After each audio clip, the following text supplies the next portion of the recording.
Thank you, and thanks for the kind invitation. I do have to apologize as well as today did, because not paying too much attention, it just slipped out of my mind that this panel is in English. So I've prepared a couple of slides there in Slovenian. I'll try to translate them and to lead the discussion in English. What I'm going to say here is really something what's at the beginning and can be defined only as a view on what are the challenges of networking of social enterprises in Slovenia. The reasons have been already told today. I think the road we should take as well. But now what's actually left is to put that into practice. But in this very brief presentation, I was asked to talk about 5 minutes. I'll just go through some of the challenges, then repeat actually what was said before on what networks of social enterprises could be doing here in Slovenia, and then maybe just briefly discuss what practical steps should be done towards that. So we very briefly go through the state of affairs, so social entrepreneurship in Slovenia. We could say firstly that there's a really small number of social enterprises. It's true, though the law has been passed, though the status of being a social social enterprise is not given yet. So who are social enterprises in Slovenia can still be debated, but nevertheless, if we have like an overview of it, you could say that numbers of those entities being proper social enterprises aren't high. There are, of course, many organizations and initiatives working towards social aims, being NGOs. However, if that can be called entrepreneurship is another question. I'd say that the third sector in Slovenia is still very much relying on public funding and funds through donations, so the entrepreneurship part isn't that developed yet. Secondly, what we can talk about when we talk about social entrepreneurship in Slovenia is a lack of understanding, and there's much of misunderstanding. Us, CNVOS, were experiencing that heavily through the preparation of the Act on Social Entrepreneurship. I'd say even inside the sector, there are different views on what social entrepreneurship means, what's its basics, and actually what should it be done afterwards. Also, could we mention, have probably been mentioned yesterday here on the panels, that our Ministry of Labor is financing some of the so-called social entrepreneurship projects in Slovenia. I think it's 11 or 12 of them at the moment, but I've gone through the project proposals and been overviewing briefly what the work that's been done, and I can say that even between them, though they should be like the leading horses of the social entrepreneurship in Slovenia, not all of them are really understanding what social entrepreneurship means and what does it take to be one actually. So what I especially have in mind is the entrepreneurship logic behind the social entrepreneurship. Thirdly, when mentioning state of affairs, there's definitely not a very productive, supportive environment for the social entrepreneurship in Slovenia. Yes, it was mentioned we just passed the law on social entrepreneurship. That definitely is the first step, but of course there are many policies still missing. The Act itself calls them forward. It talks about the strategy that should be prepared and then implemented, like having many steps with which we could develop social entrepreneurship. Then the fund for the development of social entrepreneurship is mentioned, which opens another big question. It was already mentioned today, is the access to capital. On the one hand, there's a lack of public funding, public support for the social enterprises in Slovenia. On the other hand, there's at least that much huge lack of private funding for social entrepreneurship in Slovenia. If we talk, for example, about ethical banking, it was funny, 3 months ago there was another conference on social entrepreneurship held here in Slovenia, organized by Shent, one of the social enterprises, and a representative from the Slovenian Association of Banks, I think it is, talked that when he was invited and he discussed it with his boss, I think, what ethical banking means, they were going, oh yeah, that's sponsorship and stuff.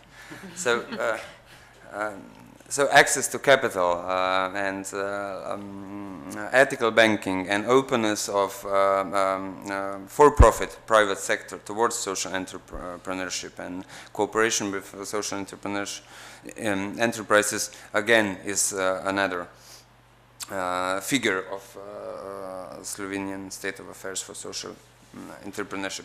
Thirdly, of course, there is, if that were, let's say, the objective side of the state of affairs, then the subjective side, if I speak from the side of the social entrepreneurship, it's the lack of capacities in the social enterprises themselves and people trying to do social entrepreneurship. So those are, I think, key challenges that we can speak about in Slovenia. I might forget something, I might over-summarize, but nevertheless. So networking should actually give answers or try to fix the things that I've just mentioned. So the networking of social enterprises could therefore be seen as an opportunity for, firstly, more efficient promotion of social entrepreneurship, which leads then to a better understanding of what it is on the side of the society as such, public sector, private sector, and individuals. Secondly, of course, on the level of the social enterprises themselves. Mostly what I have in mind here is, of course, the third sector, the NGO sector, non-for-profit sector, but of course also in between the, at the moment, for-profit sector, since I think building up understanding can also make many of those entrepreneurs at the moment working in the for-profit business, since not seeing anywhere around, to maybe shift into the social entrepreneurship itself. Secondly, what the networking of social enterprises enables is, of course, greater influence on the development of supportive environment. That was mentioned as well. Of course, the more we are, easier we can lobby, or more successfully we can lobby. Although we have the law on social entrepreneurship, there are still many legislative acts missing. There are, of course, many steps that can be made through laws. Just to mention, we are now being in a phase of preparing of law on the real estate. If I'm informed correctly, no tax subsidies are benefits, tax benefits are being planned for the social enterprises. And I think this could be one of the, to be not being necessary to pay tax for real estates when being a social enterprise could be, is one of the things that we could lobby about. I can also mention that CNVS did that already in, I think, in July when the draft law was prepared. Since we were also arguing that if at that moment the real estates of Roman Catholic Church were, or of all religious properties were, were exempt, planning to be exempt, but now, if I've heard correctly, there are no exemptions planned anymore. So I'd say that it is up to us here. We should reinforce the exemption, and if we have an MP here, it's again a call to him to maybe act in that direction. Secondly, of course, when I'm talking about influencing the supportive environment, I'm also thinking about the strategy of development of social entrepreneurship, which is being planned by the law itself. and of course thinking also about the National Council for Social Entrepreneurship. The National Councils definitely represents a body, a platform where lobbying I'm talking about, and of course I mean here lobbying in a positive sense of influencing politics, not in a usually everyday understanding of the world, where networking could really make a difference. Us, the NGO sector at least, have many experiences with having representatives in several governmental bodies, and there's even if I speak from my experience, much difference if you have a representative there that is on one hand knows things, has the background, and then is able to talk out the ideas that are discussed in the council. If there's a network behind, a network that influences what he thinks and gives feedback, his work of the representative and consequently of the council can be much more productive than if there is an individual not connected with the field or being from the field, however not really connecting with the field. Secondly, I think that a networking of social enterprises, of course, can build up the cooperation with profit sector and the state. Being a single individual or legal entity, of course,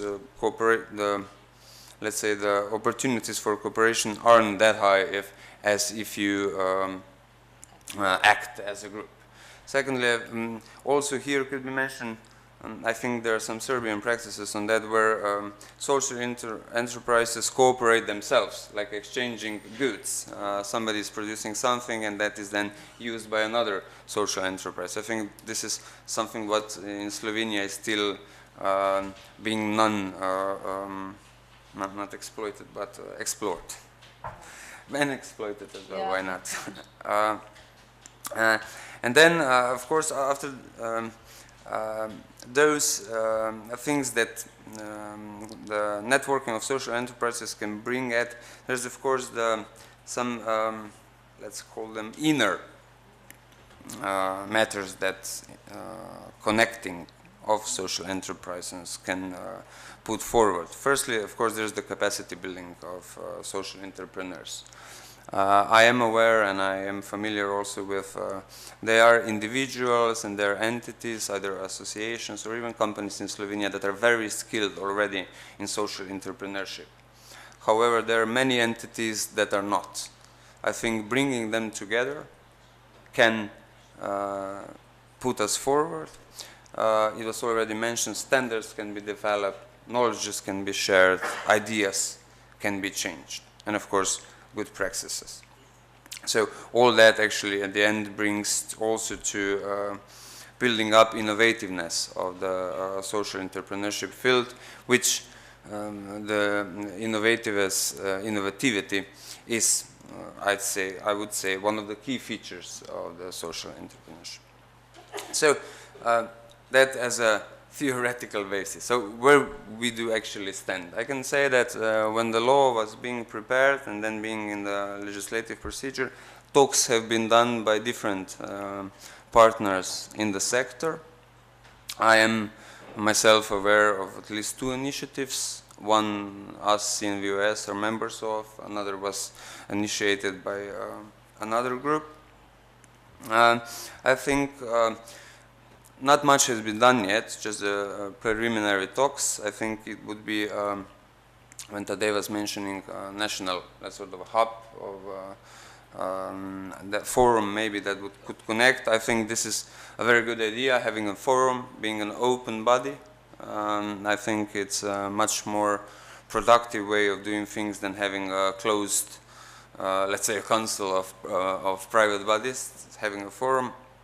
I think what we should also think is that it's not only that kind of forum or network shouldn't connect only civil society or NGOs, should connect wider public. Firstly, of course, social enterprises, either being companies or coming from NGO, but I think we should also bring in trade unions.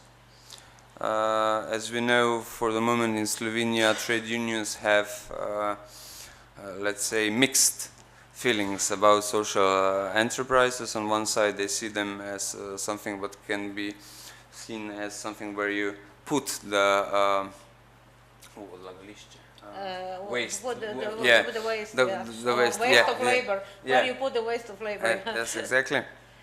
Secondly, of course, they see it as an opportunity for a more socially just capitalism or entrepreneurship. So I think trade unions could be, should be included in that sort of a cooperation, also in developing standards, not only of the efficiency of the social enterprises, but also of their codes of how they work, actually. Maybe on this, for the start of the discussion, I'm aware that many of the, or at least some of the Slovenian NGOs and other bodies being on the way to becoming a social enterprises are here, so I would be glad of some feedbacks. Also, we are open, of course, for suggestions, and I can announce that in a so more concrete steps will be taken in further weeks, so some invitations will be sent out, so we can all look forward to that. Thank you.